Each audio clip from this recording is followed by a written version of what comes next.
Alam mo ba, may mga simpleng bagay na pwedeng magdala ng swerte sa negosyo mo. Baka ito na ang kulang kaya hindi pa umaangat ang kita mo.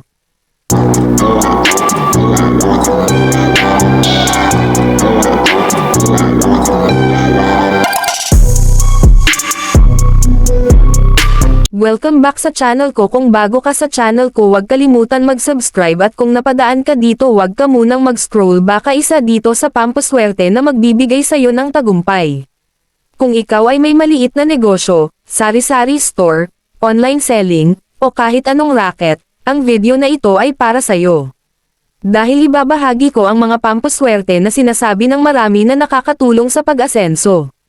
Number 1. Halamang pampaswerte. Unang-una, ang mga halaman tulad ng lucky bamboo, jade plant, at snake plant. Sinasabing ang mga ito ay umaakit ng pera at positive energy lalo na kung ilalagay sa harap ng tindahan o malapit sa entrance. Tips: panatilihing malusog ang halaman dahil ang tuyong halaman ay simbolo ng malas.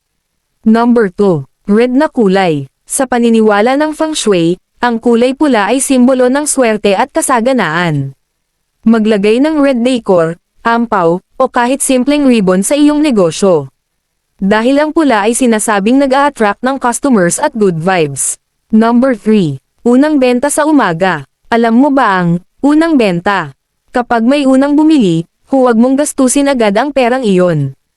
Itabi mo ito sa drawer o wallet, tinatawag itong lucky money, na magdadala pa ng mas maraming benta. Number 4. Barya sa cash register. Maglagay ng ilang barya sa iyong lagayan ng pera.